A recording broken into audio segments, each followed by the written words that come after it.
묵상 기도하시겠습니다.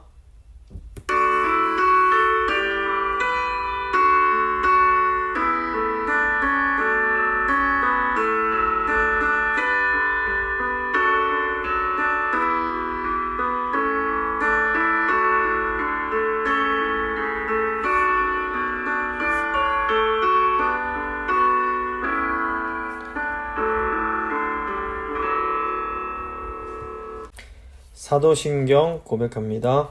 나는 전능하신 아버지 하나님, 천지의 창조주를 믿습니다. 나는 그의 유일하신 아들 우리 주 예수 그리스도를 믿습니다.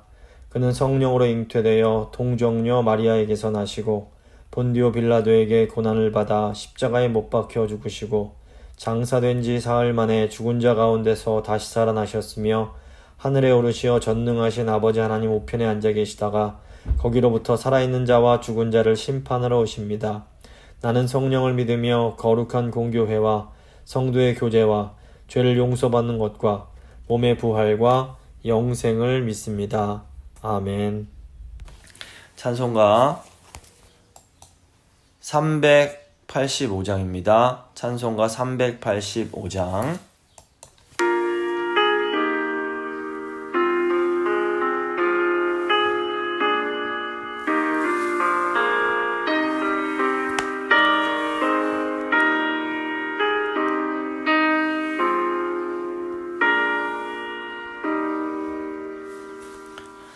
못 박혀 죽으신 하나님 어린 양 믿습니다. 죄속감 받고서 이 몸과 맘 들여 때에 들으소서.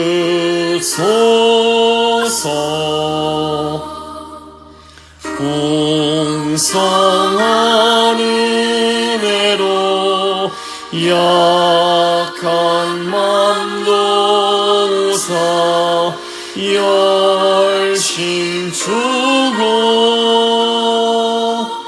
날 대속했으니 주 사랑하는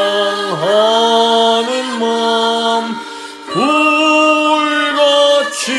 뜨겁게 하옵소서. 이 세상 어두워 길 찾지 못하니 인도하사 내 슬픈 눈물을 다시 써주시며 영생을 주로 이끄소서.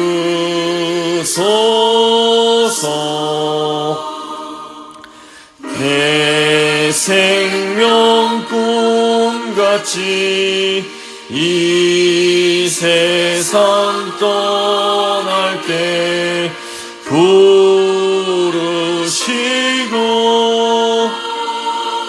사랑을 베푸사 평안케 하시며 영생을 누리게 하옵소서.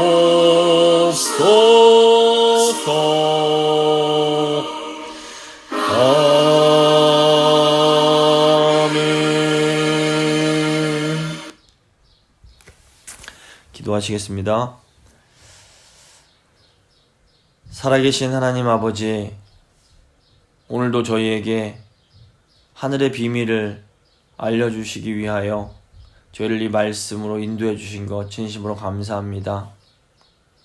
하나님, 비록 이 땅에서의 교회는 어려움이 있고 환난을 당하고 핍박을 받지만 지금도 저 천상의 교회는 예수님의 보혈로 승리를 얻고 하나님을 찬양하며 영광을 누리고 있음을 저희가 바라봅니다. 주님, 세상이 너무 험하고 여러 가지 어려운 일들이, 슬픈 일들이 계속해서 일어나지만 주님, 저희가 이 세상을 위해서 기도는 할지언정 낙심하거나 좌절하지 않게 하시고 세상이 어려울수록 더 살아계신 하나님과 하나님 계신 하늘을 소망하며 나아갈 수 있도록 주여 저희의 믿음을 붙들어 주시옵소서. 지금 세상 속에서 환난을 겪는 주의 백성들 기억하여 주시고 주님, 여러 가지 육체적으로 질병으로 인해 고통받는 자들이 있고 또 정치적으로 여러 가지 혼란스러운 상황들이 있사오나 주님, 은혜를 베풀어 주셔서 속히 모든 일들이 정리될 수 있도록 주여 도와주시옵소서. 그리고 이 땅에 하나님 정의가 바로 세워지고 하나님의 뜻이 온전히 이루어질 수 있도록 주여 도와주시옵소서. 말씀 들을 때에 하늘의 소망을 얻을 수 있기를 간절히 사모하며 귀하신 우리 구주 예수 그리스도의 이름으로 기도드립니다. 아멘. 오늘 주신 하나님 말씀은 요한계시록 7장 9절부터 17절까지의 말씀입니다. 요한계시록 7장 9절부터 17절까지의 말씀을 제가 봉독해 드리겠습니다.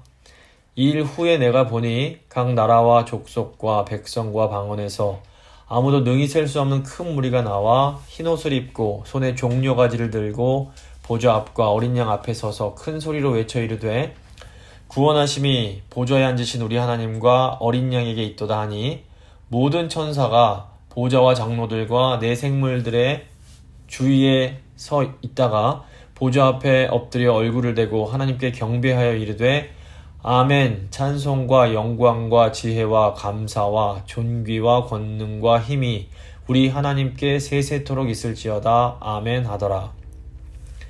장로 중 하나가 응답하여 나에게 이르되 이 흰옷 입은 자들이 누구며 또 어디서 왔느냐. 내가 말하기를 내 주여 당신이 아시나이다 하니 그가 나에게 이르되 이는 큰 환난에서 나오는 자들인데 어린 양의 피에 그 옷을 씻어 희게 하였느니라. 그러므로 그들이 하나님의 보좌 앞에 있고 또 그의 성전에서 밤낮 하나님을 섬김에 보좌에 앉으시니가 그들 위에 장막을 치시리니 그들이 다시는 줄이지도 아니하며 목마르지도 아니하고 해나 아무 뜨거운 기운에 상하지도 아니하리니 이는 보좌 가운데 계신 어린 양이 그들의 목자가 되사 생명수 샘으로 인도하시고 하나님께서 그들의 눈에서 모든 눈물을 씻어주실 것임이니라. 아멘. 이제 오늘은 요한계시록 22번째 승리한 천상의 교회에 대해서 한번 생각해 보도록 하겠습니다. 요한계시록 1장부터 3장은 사도 요한이 예수 그리스도께 받은 그 소아시아의 7 교회를 향한 말씀에 관한 내용입니다. 이제 이 소아시아의 7 교회들이 모든 세대의 모든 지역에 있는 교회들을 대표하는 교회였습니다. 그리고 요한계시록 4장부터 16장은 사도 요한이 환상 중에 본 3가지 7 심판에 대한 내용입니다. 첫 번째로 7인, 그러니까 도장 심판이 나오고, 두 번째로 7 나팔 심판이 나오고, 마지막 3번째로 7 대접 심판이 나오게 됩니다. 요한계시록 4장과 5장은 사도 요한이 이 3가지 7 심판을 보기 이전에 먼저 성령 안에서 하늘 성전에 올라가서 보좌에 앉으신 하나님과 어린 양이신 예수 그리스도를 이제 보는 내용입니다.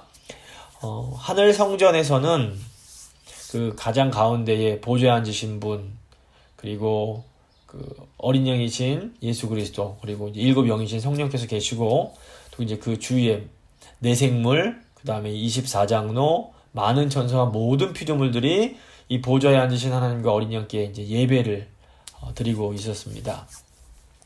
요한이 보좌에 앉으신 창조주 하나님께서 7 인으로 봉해진 두루마리 책을 들고 계신 걸 봤는데 이제 어린 양께서 그 책을 취하시게 됩니다.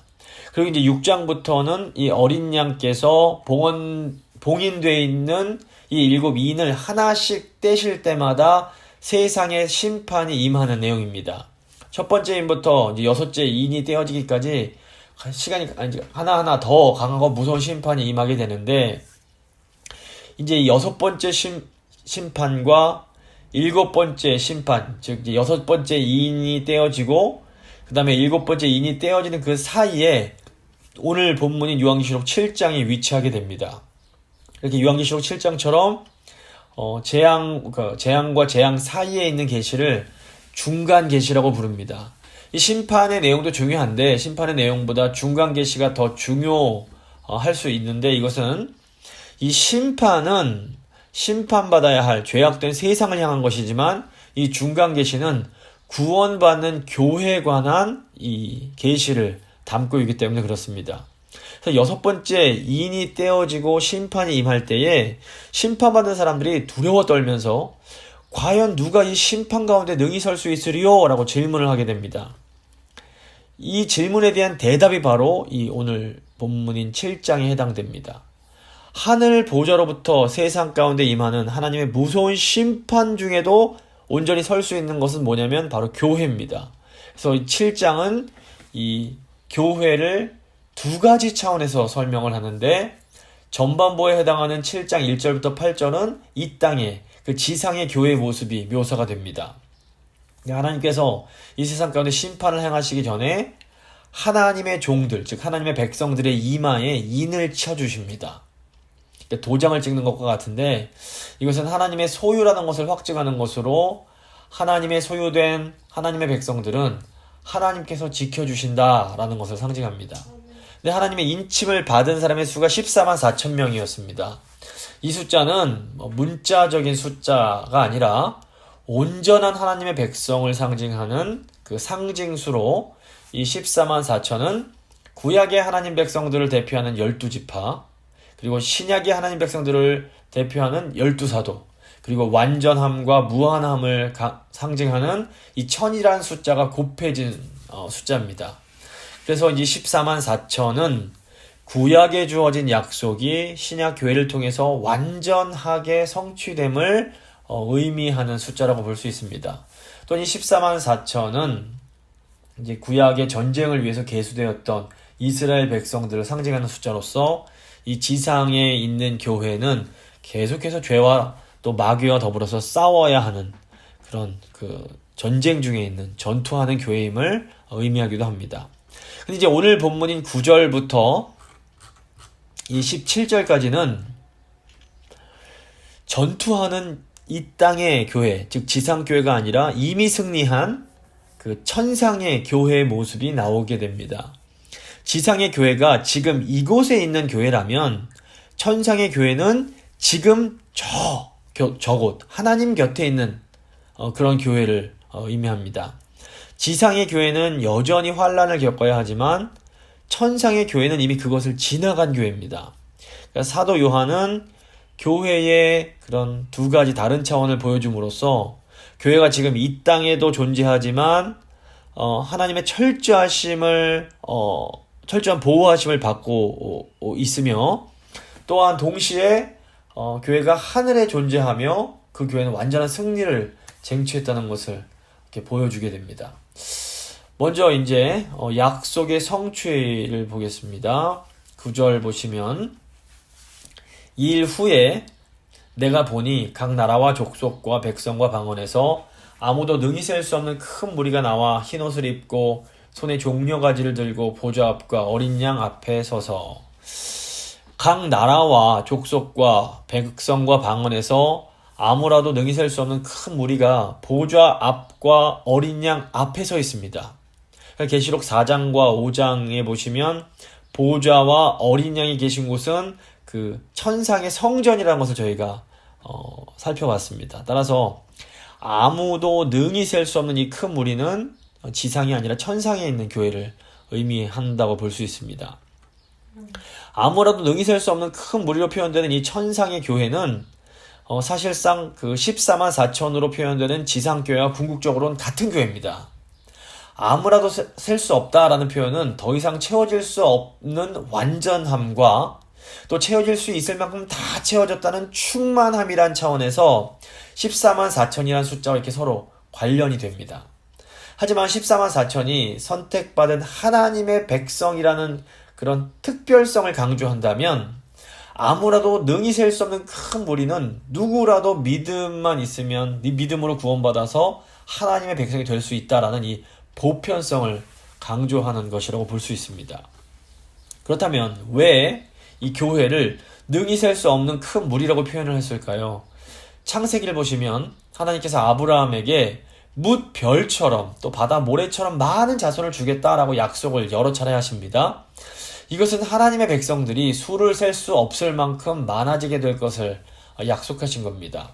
근데 이제 하나님의 약속대로 모세의 때가 되면 이스라엘 백성들이 엄청나게 많아지게 됩니다. 출애굽기 1장 7절입니다. 이스라엘 자손은 생육하고 불어나 번성하고 매우 강하여 온 땅에 가득하게 되었더라. 다윗과 솔로몬 시대의 이제 인구를 보면 하나님께서 아브라함에게 하신 약속이 이제 재차 이루어졌음을 또 알게 됩니다. 역대상 27장 23절입니다. 이스라엘 사람의 20세 이하의 수요는 다윗이 조사하지 아니하였으니 이는 여호와께서 전에 말씀하시기를 이스라엘 사람을 하늘의 별같이 많게 하리라 하셨음이라. 솔로몬이 하나님께 1,000번제를 드린 후에 하나님께 지혜를 구하면서 하나님의 백성 수가 너무 많아서 셀 수 없다라고 또 고백하는 내용이 나옵니다. 열왕기상 3장 8절입니다. 주께서 택하신 백성 가운데 있나이다. 그들은 큰 백성이라 수요가 많아서 셀 수도 없고 기록할 수도 없사오니. 그러니까 모든 나라와 족속과 백성과 방언에서 나온 셀 수 없는 큰 무리는 하나님께서 오래전 아브라함에게 하신 약속이 성취가 되었다는 것을 보여주는 의미가 있습니다. 그러니까 하나님이 하신 약속은 반드시 이루어진다라는 것을 우리가 꼭 기억할 필요가 있습니다. 그래서 이 땅에서 어떻게 하나님 백성들이 승리하며 살아갈 수 있는가는 이 하나님의 약속이 이루어질 것을 믿는가 못 믿는가에 달려있다고 볼 수 있습니다. 언제나 이 약속을 꽉 붙잡으셔서 늘 승리하실 수 있기를 바랍니다. 두 번째 보시면 승리의 비결이 나옵니다. 9절 보시면 천상의 교회가 흰 옷을 입고 종려가지를 들고 있는데 이것은 이제 승리와 관련이 있습니다. 기원전 164년에 그 시몬 마카비라는 유대인 장군이 그 승리를 하면서 그 헬라 그 제국의 지배를 받던 예루살렘이 잠시 이렇게 회복되는 시기가 있었습니다. 이때 이제 전쟁에 해서 예루살렘 성을 회복했을 때 이 승리를 축하하기 위해서 하나님 백성들이 흰옷을 입고 종려 가지를 흔들었습니다. 그렇기 때문에 흰옷 입고 종려 가지를 흔든다는 것은 승리했음을 상징하는 것이라고 볼 수 있습니다. 근데 이 천상의 교회가 어떻게 승리를 합니까? 13절 14절입니다. 장로 중 하나가 응답하여 나에게 이르되 이 흰옷 입은 자들이 누구며 또 어디서 왔느냐? 내가 말하기를 내 주여 당신이 아시나이다 하니 그가 나에게 이르되 이는 큰 환난에서 나오는 자들인데 어린 양의 피에 그 옷을 씻어 희게 하였느니라. 천상의 교회는 어린 양이신 예수님의 피로 승리를 얻게 됩니다. 하늘에 있는 교회는 큰 환난에서 나오는 자들인데 이 사람들은 모두 어린 양의 피에 그 옷을 씻어서 희게 된 사람들입니다.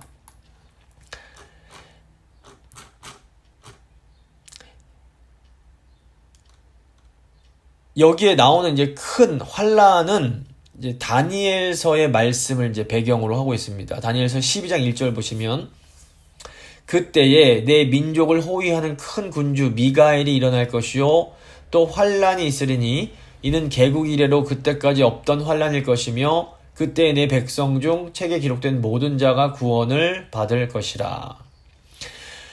큰 환난은 예수님의 초림과 그 재림 사이에 그 지상에 있는 교회들이 겪게 될 고난을 의미합니다. 그러니까 다니엘이 예언한 큰 환난이 바로 이제 이 고난을 예언했던 겁니다.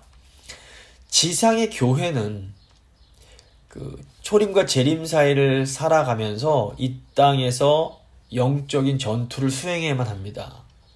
교회의 원수인 사단이 예수님께서 초림하셔서 십자가 지심으로 완전히 패배를 합니다. 하지만 예수님의 재림 때까지는 아직 완전히 불못으로 들어가는 멸망을 당하진 않은 상태인 겁니다.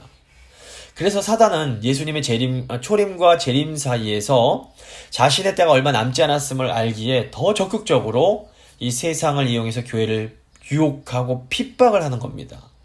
그래서 교회가 지상에서 전투하는 교회로 머무는 동안에는 큰 환란을 당할 수밖에 없는 겁니다. 하지만 그럼에도 교회는 결국 어린 양의 피에 그 옷을 씻어서 희게 됨으로 승리를 거두게 됩니다. 교회의 승리는 어린 양 되신 예수님의 그 십자가 구속 사건을 통해서 이루어진 겁니다. 그리고 또 이 예수님의 승리는 저 하늘 보좌에 앉으신 성부 하나님의 그 큰 계획 가운데 이루어진 겁니다. 그렇기 때문에 이 구원의 역사를 아는 천상의 교회는 보좌에 앉으신 하나님과 어린 양께서 이루신 이 구원을 크게 노래를 합니다. 10절 보시면 큰 소리로 외쳐 이르되 구원하심이 보좌에 앉으신 우리 하나님과 어린 양에게 있도다 하니. 저희가 이거 이제 그 찬양 시간에도 이제 구원하심이 이 보좌에 앉으신 우리 하나님과 어린 양에게 있도다 이 찬양을 부르는데, 그러니까 교회가 최종적으로 구원을 받고 하늘에서 승리를 거둔 교회가 된 것은 오직 보좌에 앉으신 우리 하나님과 어린 양 덕분입니다. 그래서 천상교회의 이 감격의 찬양을 들은 또 하늘에 있는 천사들도 또 이렇게 찬양으로 화답을 합니다. 11절 12절입니다. 모든 천사가 보좌와 장로들과 네 생물 주위에 서 있다가 보좌 앞에 엎드려 얼굴을 대고 하나님께 경배하여 이르되 아멘. 찬송과 영광과 지혜와 감사와 존귀와 권능과 힘이 우리 하나님께 세세토록 있을지어다. 아멘 하더라. 그러니까 이 천사들의 찬양이 요한계시록 4장과 5장에 나왔던 네 생물의 찬양, 또 24명의 장로들의 찬양, 또 많은 천사들의 찬양, 모든 만물의 찬양과 다 이렇게 연결이 됩니다. 우리 하나님께서는 구원을 이루시는, 창조하시고 구원을 이루시는 우리 삼위일체 하나님은 이 모든 피조물들의 찬양을 받으시기에 합당하신 분이신 겁니다. 비록 지금 이제 우리가 뭐 이 코로나나 이런 상황들 때문에 우리 삶에 환란이 있고 또 믿음이 있다는 이것 때문에 여러 가지 이제 환란도 받게 되지만, 그럼에도 불구하고 오늘 요한계시록을 통해서 우리 보게 되는 우리의 미래는 아주 확실하고 분명합니다. 예수님의 보혈로 깨끗해진 우리는 결국에는 천상교회의 일원이 되어서 보좌에 앉으신 하나님과 어린 양을 찬양할 수 있게 되는 겁니다. 마지막으로 천상교회의 삶을 한번 보겠습니다. 그렇다면 우리가 결국 속하게 될 이 천상교회의 삶은 어떤 삶일까요? 이게 궁금할 수밖에 없는데 요한계시록 통해서 한번 세 가지로 오늘 본문 통해서 살펴보겠습니다. 첫째로 천상교회는 하나님의 임재하심 가운데 밤낮으로 하나님을 예배하는 삶을 삽니다. 15절 보시면 그러므로 그들이 하나님의 보좌 앞에 있고 또 그의 성전에서 밤낮 하나님을 섬김에 보좌에 앉으신 이가 그들 위에 장막을 치시리니, 이 성막과 성전은 하나님이 이스라엘 백성과 함께 하신다라는 이 약속의 표시입니다. 보좌에 앉으신 하나님께서 천상에 있는 성도들 위에 장막을 치신다라는 것은 그들과 함께 해주신다는 것을 의미합니다. 그래서 천상에 있는 성도들은 지상의 성막과 성전의 완성으로서의 그 하나님의 임재를 충만히 누리게 됩니다. 그 하나님의 임재 속에서 지금 밤낮 하나님을 섬긴다라는 것은 끊임없이 하나님을 예배하는 존재로 살게 된다는 겁니다. 여기서 예배의 의미를 잘 이해할 필요가 있습니다. 지금 여기 나오는 섬긴다 예배는 우리가 뭐 주일이나 또 수요일 예배당에 모여서 드리는 어떤 그런 예배라기보다는 우리의 모든 삶의 예배를 의미합니다. 물론 우리가 하나님을 직접적으로 예배하는 이런 것도 포함이 됩니다. 하지만 모든 천상에서의 삶은 단순히 그냥 우리가 찬송 부르고 말씀 듣고 기도하고 이런 예배 차원을 더 넘어서는 삶의 전 존재로 하나님을 높여드리는 그런 것을 의미합니다. 근데 이제 지상에서의 우리의 삶을 보면 하나님을 사랑함에도 불구하고 연약함이 있기 때문에 온전하지 못한 모습들, 그런 부분들이 많이 존재합니다. 하지만 천상에서는 우리의 모든 삶 자체가 하나님을 향한 온전한 예배로 드려질 수 있게 되는 겁니다. 이제 두 번째로 천상에서는 지상에서 경험했던 모든 육체적 결핍과 위험이 더 이상 없습니다. 16절 보시면 그들이 다시는 줄이지도 아니하며 목마르지도 아니하고 해나 아무 뜨거운 기운에 상하지도 아니하리니, 이 천상의 교회는 줄이지도 않고 목마르지도 않고 햇빛과 더위에 상하지도 않습니다. 근데 이제 이 말의 의미도 좀 저희가 잘 이해할 필요가 있습니다. 지금 여기 나오는 줄이지 않고 목마르지 않고 상하지 않는다라는 표현은 구약 성경 보시면 이스라엘 백성들이 바벨론 포로에서 귀환을 약속받을 때 사용된 표현입니다. 근데 이제 이스라엘 백성들의 바벨론 포로에서의 그 귀환은 이 종말적인 구원 사건을 상징하는 것으로서 새 출애굽과 같습니다. 근데 이제 보시면 출애굽을 하는 과정에서 반드시 통과해야 되는 게 뭐냐면 광야의 여정입니다. 근데 이 광야의 여행 중에는 줄이거나 목마를 수밖에 없고, 그래서 출애굽기 보면 이 배고픔, 목마름 때문에 늘 불평불만이 많습니다. 또 햇빛과 더위로부터 큰 해를 당하게 됩니다. 그런데 약속의 땅에 들어가면 이런 광야에서의 육체적 결핍과 위험으로부터 이제 벗어나게 되는 겁니다. 교회가 지상에 있는 동안에는 여러 가지 결핍과 여러 가지 위험으로부터 해를 입게 됩니다. 하지만 천상의 교회는 약속의 땅에 들어가는 것과 이제 같이 이런 모든 결핍과 위험으로부터 자유해지는 것을 의미한다고 볼 수 있습니다.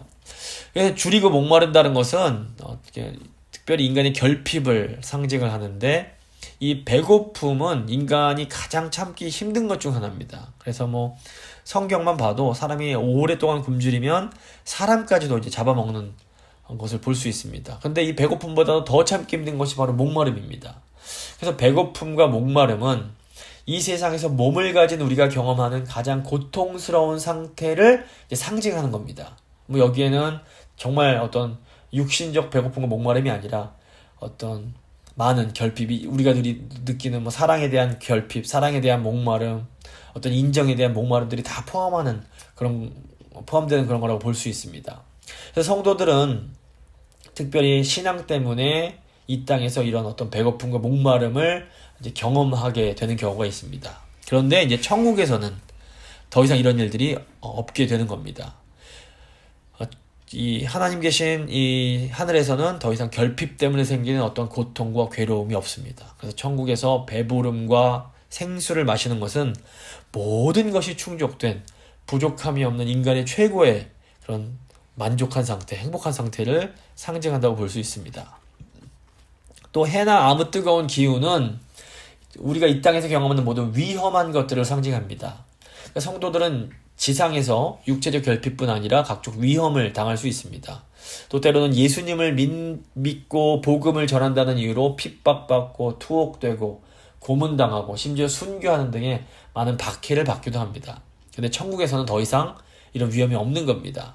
우리 하나님께서 안전하게 하나님의 백성들을 보호해 주시기 때문에 그렇습니다. 사실 가만히 생각해 보면 안전 보장과 경제적 풍요가 인류가 그토록 소망하는 겁니다. 그러니까 어떤 나라의 통치자가 국민들에게 줄 수 있는 최고의 것이 바로 이 안전함과 부요함입니다. 그래서 평화와 풍요는 어떻게 보면 이 세상 사람들 모든 인류의 소망이라고 볼 수 있습니다. 근데 이제 구약성경 보시면 솔로몬의 초기가 바로 이런 태평성대의 시기였음을 저희가 보게 됩니다. 하나님의 통치가 온전히 임하게 될 때에 이런 평화와 풍요의 시대가 오게 되는 겁니다. 근데 결국 이제 이 땅에서는 이제 완전할 수가 없고, 결국 하나님께서 다스리시는 그 천국만이 완전한 평화와 부요함이 있는 곳이라고 저희가 볼 수 있습니다. 그래서 천상의 교회는 어떤 해나 위험도 없고 더 이상 배고픔과 목마름이 없는 하나님의 통치를 누리게 됩니다. 셋째로, 이 천상교회는 성부 하나님과 성자 예수님이 주시는 생명을 누리게 되고, 또 이 지상에서의 모든 눈물을 이제 씻음 받게 됩니다.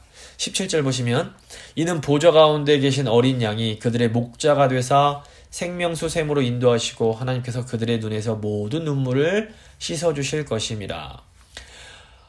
천상에서는 어린 양이신 예수님이 하늘에 있는 성도들의 목자가 되주십니다. 이제 에스겔서를 보시면 하나님께서 다윗 같은 통치자를 이스라엘의 목자로 세우겠다라고 약속을 해주십니다. 에스겔 34장 23절입니다. 내가 한 목자를 그들 위에 세워 먹이게 하리니 그는 내 종 다윗이라. 그가 그들을 먹이고 그들의 목자가 될지라. 예수님께서 다윗의 후손으로 이제 이 땅에 오셨을 때에 에스겔의 이 예언이 성취가 됩니다. 그래서 예수님은 신약 성경에서 보시면 목자로 묘사가 됩니다. 예수님은 선한 목자로서 자기 양들을 아시고 그들의 이름을 불러주시고 심지어 양들을 위해서 자기 목숨을 버리십니다. 예수님의 사명은 이스라엘의 잃어버린 양을 찾는 것이었습니다.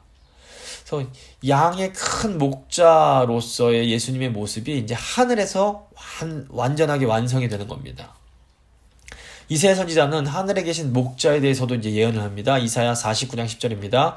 그들이 줄이거나 목마르지 아니할 것이며 더위와 볕이 그들을 상하지 아니하리니 이는 그들을 긍휼히 여기시는 이가 그들을 이끌되 샘물 근원으로 인도할 것임이라.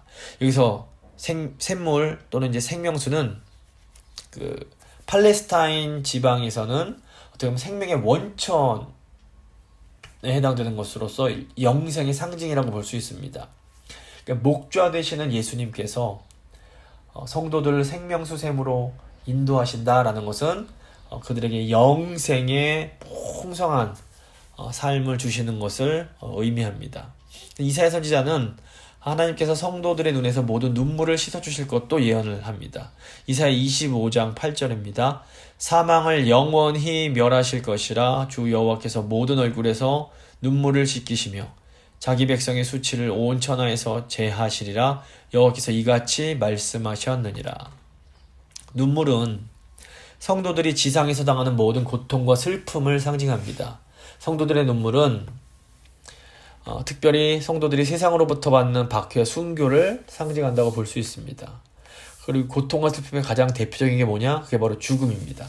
그래서 하나님께서 성도들의 얼굴에서 눈물을 씻어주신다라는 것은 사망을 영원히 제거하신다 라는 또 그런 뜻이 있다고 볼 수 있습니다.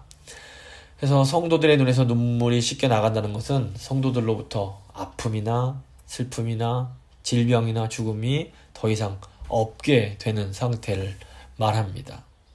이런 것들이 요한계시록이 우리에게 알려주는 천상의 하나님 백성들의 삶의 모습입니다. 저희가 보면 이 세상 사람들은 눈에 보이는 것만을 믿기 때문에 이 세상이 마치 전부인 것처럼 이 세상을 살아갑니다. 하지만 하나님께서는 이 요한계시록을 통해서 우리가 지금 눈에 보고 있는 이 현실이 전부가 아니며 이 세상이 전부가 아니며 천상의 삶이 존재하고 있다는 것을 우리에게 분명하게 알려주십니다. 말씀 마무리 짓겠습니다. 성도는 이 세상이 전부가 아님을 알기에 세상의 모든 것을 다 누리려고 하지 않습니다. 완전한 위로는 사실 이 세상에선 받을 수 없습니다. 성도는 세상의 것으로는 도저히 채워질 수 없는 것에 대한 목마름을 가지고 살아가는 사람들입니다.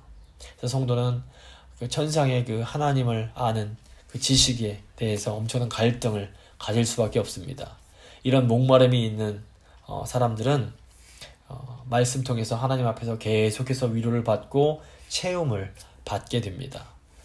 하나님에 대한 목마름이 있는 사람들에게 하나님께서 장막이 되어주시고 천국의 위로를 주셔서 그 잔이 넘치게 하시고 큰 은혜를 부어주십니다. 늘 이 하나님을 사모하며 이 은혜를 사모하는 우리 모두가 될 수 있기를 간절히 바랍니다.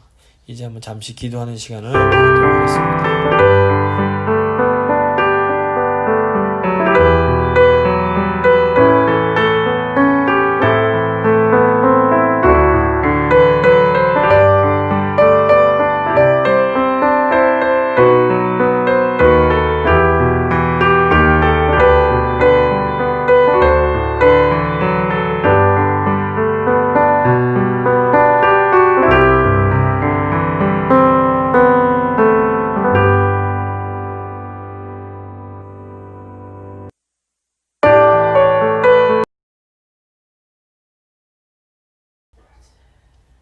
살아계신 하나님 감사합니다. 오늘도 말씀 통해서 이 땅에만 교회가 있는 것이 아니라 저 하늘 하나님 그 보좌 옆에도 천상의 교회가 있음을 다시 한번 깨닫게 하신 것 감사드립니다.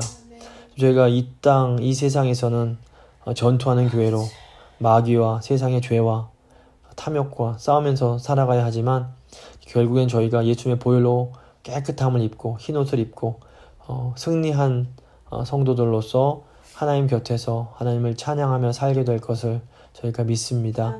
주님, 저희가 이 소망을 굳게 붙잡고 살 수 있도록 주여 도와주시옵소서. 세상을 바라보면 정말로 소망이 없어 보입니다. 너무나 사람들이 이 세상이 전부인 것 마냥 살아가는 것을 볼 때 답답할 때가 많습니다. 하지만 주님, 저희가 눈을 들어 하늘을 바라보게 하시고 하나님의 약속을 꽉 붙잡고 살 수 있도록 주여 도와주시옵소서. 힘든 시기일수록 더욱 하나님만 의지하게 하시고 하나님만 바라볼 수 있도록 주여 늘 함께하여 주시옵소서.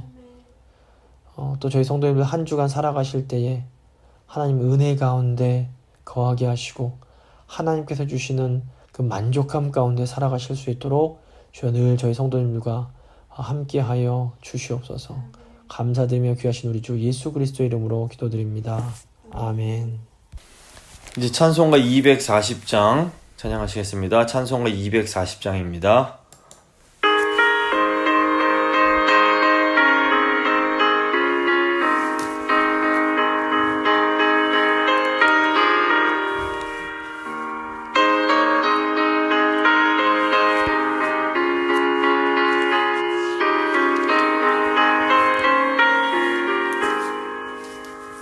주가 맡긴 모든 역사 힘을 다해 마치고 밝고 밝은 그 아침을 맞을 때 요단강을 건너가서 주의 손을 붙잡고 기쁨으로 주의 얼굴 배우리.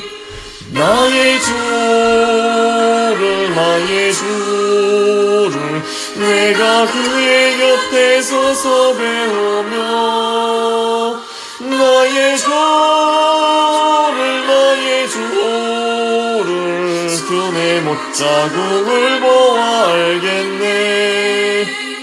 하늘 날아 올라가서 주님 앞에 절하고 온유하신 그 얼굴을 배울 때 있을 곳을 예비하신 크신 사랑 고마운 나의 주께 기쁜 찬송 드리리. 나의 주를 내가 그의 곁에 서서 배우며 나의 주를 손에 못자국을 보아 알겠네. 이 세상을 일찍 떠난 사랑하는 성도들 나를 맞을 준비하고 있겠네. 저희들과 한 소리로 찬송 부르기 전에 먼저 사랑하는 주를 배우리. 나의 주를 내가 그의 곁에 서서 배우며 나의 주를 손에 못자국을 보아 알겠네.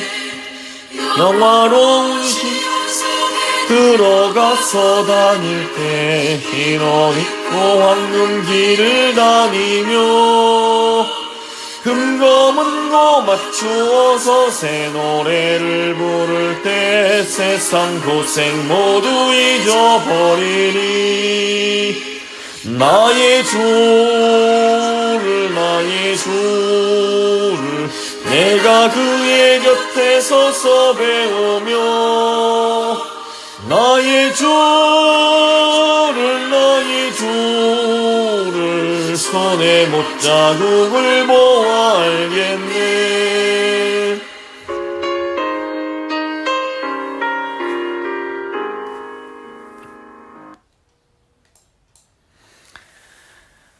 이제 주기도문으로 5월 31일 오후 예배 마치도록 하겠습니다. 하늘에 계신 우리 아버지, 아버지의 이름을 거룩하게 하시며 아버지의 나라가 오게 하시며 아버지의 뜻이 하늘에서와 같이 땅에서도 이루어지게 하소서. 오늘 우리에게 일용할 양식을 주시고 우리가 우리에게 잘못한 사람을 용서하여 준 것 같이 우리 죄를 용서하여 주시고 우리를 시험에 빠지지 않게 하시고 악에서 구하소서. 나라와 권능과 영광이 영원히 아버지의 것입니다. 아멘.